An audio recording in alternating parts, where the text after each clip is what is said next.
Bienvenue à toi dans ce nouvel épisode d'Au cœur des possibles. Ça va être un épisode droit au but, cash, pour toutes les personnes qui se sentent débordées par la charge d'un projet entrepreneurial, que ce soit au stade de lancement ou à tout autre stade.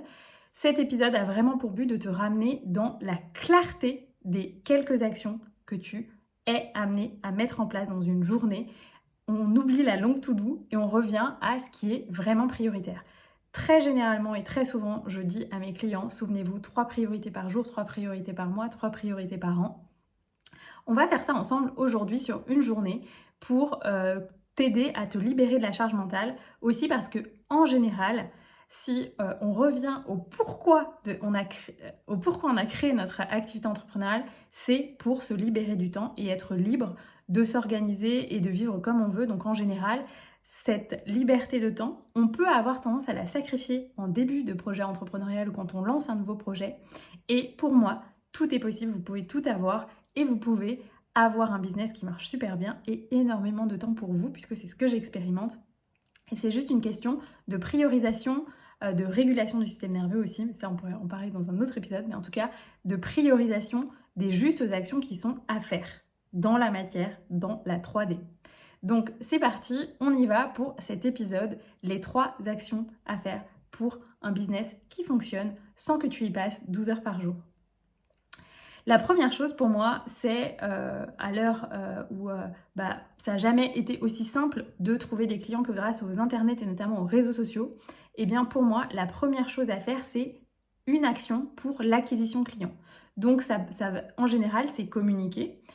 Si tu te développes via les réseaux sociaux, ça va être communiquer sur un réseau social, éventuellement 2 réseaux sociaux, en tout cas ton réseau social favori, là où tu as commencé à créer une communauté, là où peut-être tu as déjà des gens qui te suivent.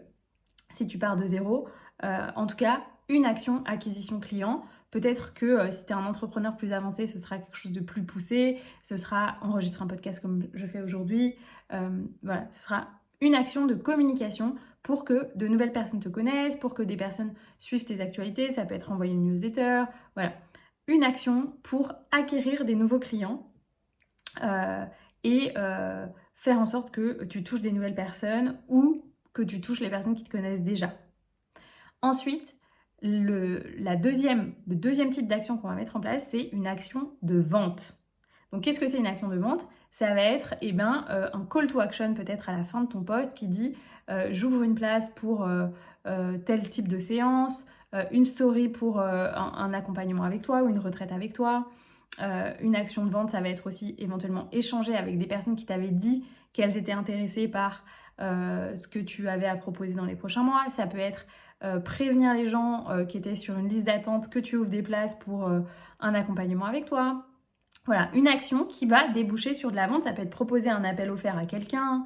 Voilà, ça peut être avoir un appel découverte en coaching et à la fin pouvoir proposer à la personne un accompagnement avec toi.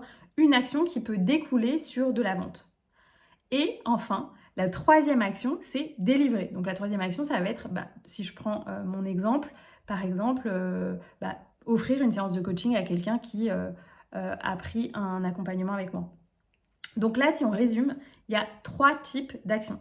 La première action, c'est acquisition client. Donc ça va être communiquer, offrir des espaces, offrir un podcast, offrir un webinaire, offrir une newsletter, voilà.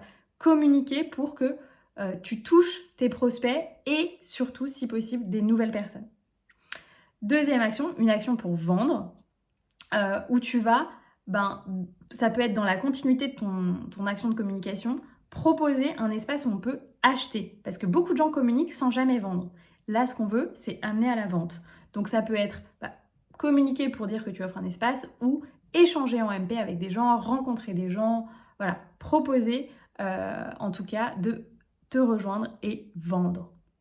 Et dernière action, délivrer à tes clients, puisque ça, en fait, les clients qui sont déjà là, ça vient en troisième parce que ils sont déjà là, ils ont signé, tu leur délivres. Et si tu te concentres sur ces 3 actions dans ton activité, a priori, il n'y a aucun problème, tout va bien se passer puisque tu auras toujours des nouveaux clients.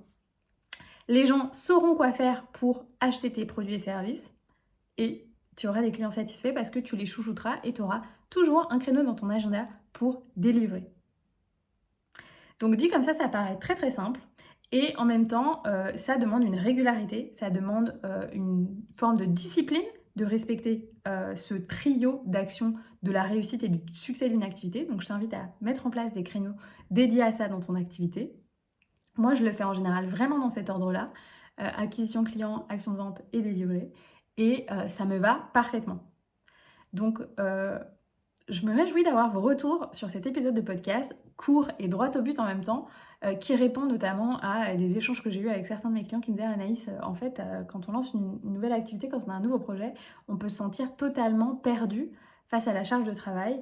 Et une fois qu'on a calmé le système nerveux, parce que c'est important en fait de le sortir de son figement fonctionnel et de lui permettre de revenir dans un espace qu'on dit ventral en théorie polyvagale, donc vraiment un espace où il se sent en sécurité de lancer ce projet.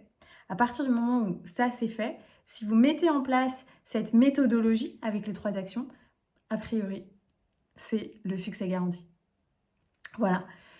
Si cet épisode vous a plu, je vous propose de le partager à une personne qui serait ravie d'entendre ces 3 clés et aussi la condition préalable qui est un système nerveux régulé et en sécurité avec le projet que vous êtes en train de lancer. Je vous remercie de votre fidélité sur le podcast. Il y a de plus en plus d'écoutes. Je vois vraiment la courbe ascendante. Donc vraiment un grand merci pour votre fidélité. Vous êtes beaucoup à me dire qu'en fait, vous écoutez peu de podcasts et aucun autre podcast entrepreneuriaux. Donc, je suis hyper touchée par ça.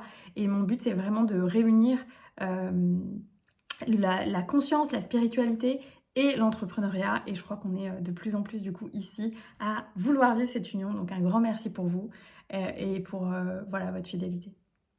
Je vous embrasse très fort. Je vous dis à très bientôt pour un prochain épisode de podcast.